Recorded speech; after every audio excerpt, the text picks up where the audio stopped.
E aí, pessoal, tudo bem? Dando continuidade aos nossos estudos sobre urbanização, agora nós vamos trabalhar o processo de urbanização, especialmente no Brasil, a partir da década de 1990, beleza? Só corrigir um número aqui, ó, 1990. Década de 90 em diante, que é conhecida também como nova urbanização brasileira. Por que é nova? Porque historicamente o processo de urbanização do Brasil se deu de forma extremamente concentrada, sobretudo na cidade de São Paulo e Rio de Janeiro, com uma concentração muito evidente na região sudeste. A partir da década de 1990, ou seja, final do século XX, o processo de urbanização no Brasil ele muda um pouco a sua configuração, por isso chamado de nova urbanização brasileira, ou seja, a urbanização a partir da década de 90. Caracterizado, prestem muita atenção nesse conceito, como desmetropolização. A partir da década de 40, 50 do século XX, o Brasil foi caracterizado por um processo de metropolização, de centralização do processo urbano. Década de 90 em diante e início do século XXI, desmetropolização. O que isso significa? Redução dos centros urbanos saturados e crescimento das cidades médias e pequenas. Repito, historicamente no Brasil, poucos centros urbanos concentradores, São Paulo, Rio, Belo Horizonte. Esses espaços se transformaram em espaços saturados, engarrafamentos, valor da terra alto, custo de vida elevado, poucos terrenos disponíveis, saturam o espaço urbano, o que produz um processo de desmetropolização, ou seja, saída da população e da economia desses centros urbanos saturados em direção às cidades médias e pequenas que não apresentam a saturação. Então é um processo inverso do que aconteceu ao longo da história. Ao invés de ser um processo centralizado, é um processo de descentralização ou desmetropolização, ou alguns chamam até de desurbanização. Muito evidente na região metropolitana de São Paulo, RMSP, e também em toda a região sudeste, especialmente as capitais, sobretudo Belo Horizonte, Rio de Janeiro e São Paulo. Tanto a região metropolitana de São Paulo quanto a região sudeste passaram a identificar ou ser identificado um processo de saldo migratório negativo. O que isso significa? Tem mais gente saindo da região metropolitana de São Paulo do que gente chegando na região metropolitana de São Paulo. Tem mais gente saindo do sudeste do que chegando no sudeste, o chamado saldo migratório negativo. Esse saldo migratório negativo, mais gente saindo do que chegando dessas áreas e regiões, foi identificado pela primeira vez na história do Brasil no censo demográfico, que identifica migrações no Brasil também, de 1991. E esse processo ele é contínuo até o censo demográfico de 2010. Essa aula está sendo gravada no ano de 2020, era para ter acontecido o censo demográfico de 2020, mas por motivos econômicos o governo declarou que não tinha condição de fazer. Então, teoricamente, o censo demográfico deve acontecer em 2021, como aconteceu em 1991, que era para ser em 1990 e foi adiado por fatores econômicos. Então, desde o censo de 91, portanto, década de 90, a gente já tem evidências estatísticas de saldo migratório negativo, identificando para a gente o crescimento de cidades médias e pequenas num processo de desmetropolização. Ótimo. Se desmetropolização é esse crescimento de cidades médias e pequenas e redução dos grandes centros urbanos, identificado pelo censo demográfico de 91 a primeira vez e continuamente desde então, quais são as causas desse processo? As migrações no Brasil, historicamente falando, são provocadas por fatores socioeconômicos. A população migra buscando melhoria das condições de vida. O que tem acontecido também desde a década de 90 é um processo chamado de desconcentração econômica. Ou seja, as indústrias, sobretudo, que se concentraram na região sudeste ao longo da história, em função da saturação dos centros urbanos, elas têm buscado novas áreas para se instalar, cidades médias e cidades pequenas de todas as regiões brasileiras. Quando a economia é desconcentrada, principalmente a economia industrial, naturalmente a população tende a migrar junto buscando o emprego e as condições de vida. Resultado, indústrias saindo da região metropolitana de São Paulo e da região sudeste buscando outras regiões, produzem esse fluxo migratório em direção às cidades médias e pequenas. Um outro fator é representado pelas melhorias de infraestrutura. E o que é a melhoria da infraestrutura? Principalmente meios de transporte e comunicação.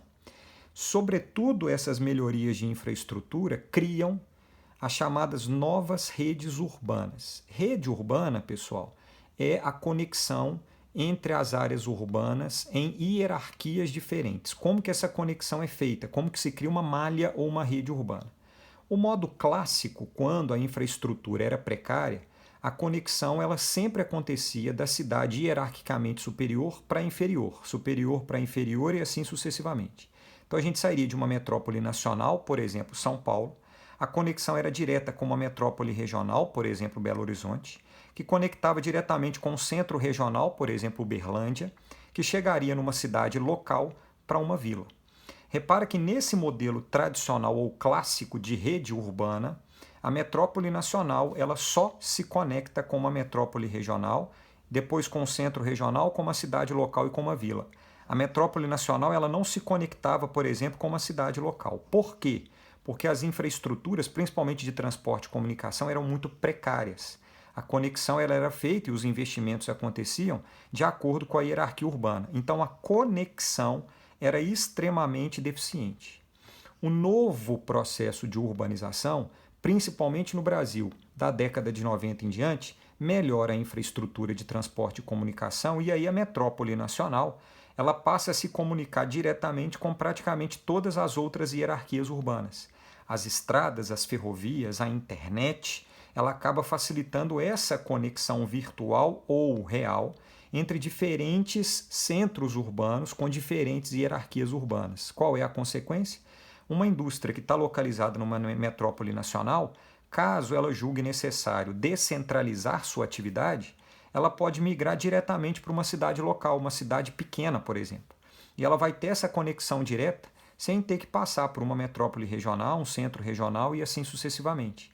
Esse novo modelo urbano de conexões facilitadas por transporte, por energia, por comunicação, favorece, facilita a desmetropolização e a migração entre cidades médias e pequenas e grandes centros urbanos. Então fiquem atentos aos vestibulares. As causas são basicamente econômicas e de infraestrutura, criando um novo modelo de rede urbana ou de arranjo urbano. Beleza? Quais são as principais consequências desse processo de desmetropolização? Primeiro, é o crescimento das chamadas cidades médias. Então, crescimento das cidades médias, beleza? Claro que elas vão crescer, esses centros regionais e as metrópoles locais, e os centros locais, desculpa, em função dessa desconcentração, há uma pulverização de investimento em todos os níveis hierárquicos urbanos. Então, as cidades médias tendem a crescer. Normalmente, cidades até 100 mil habitantes, tá? Elas tendem a ganhar economicamente nesse momento. Segundo, e diretamente relacionado ao crescimento das cidades médias, a redução, em termos econômicos e demográficos, dos centros tradicionais. Esses centros tradicionais, São Paulo e Rio de Janeiro, por exemplo, eles tendem a perder população e perder participação econômica, já que existe uma maior distribuição demográfica e econômica nas novas áreas urbanas. Terceira consequência, um processo chamado de megalopolização. E aí essa megalopolização, no caso do Brasil, é uma megalopolização entre São Paulo e Rio de Janeiro. Fiquem atentos a esse conceito. Forma-se uma megalópole quando nós temos a conurbação de duas megacidades. São Paulo e Rio de Janeiro são as duas megacidades brasileiras. Rio de Janeiro cresce e descentraliza para cidades médias e pequenas. São Paulo cresce e descentraliza para cidades médias e pequenas. A rodovia que conecta as duas cidades, chamada de Via Dutra, ela começa a ter o crescimento das cidades ao longo dessa conexão de infraestrutura. Por isso, a metrópole nacional ela começa a comunicar com centros de menor importância. Rio de Janeiro cresce, São Paulo cresce, e elas vão englobando as cidades médias e pequenas ao longo da Via Dutra. A tendência é uma conurbação entre São Paulo e Rio de Janeiro, com quase 500 quilômetros de extensão, que é a distância entre as duas, formando a primeira megalópole brasileira. Fiquem atentos, isso tem relação direta com a desmetropolização. Quarta consequência é a redução relativa das desigualdades regionais. Se São Paulo e Rio de Janeiro, se a região sudeste tende a perder população e economia para outras regiões, proporcionalmente a participação de outras cidades e outras regiões tende a aumentar no PIB brasileiro. São Paulo e Rio de Janeiro continuam tendo a centralidade econômica, porém hoje elas dividem com um pouco mais de equilíbrio com outras regiões e outras cidades brasileiras. E a última consequência que a gente pode listar é a formação, já que a gente vai ter a criação e o crescimento de cidades médias, de novos polos urbanos. O nome que a gente dá para polos urbanos são metrópoles. Então a gente tem a formação de novas metrópoles no Brasil, principalmente as metrópoles regionais.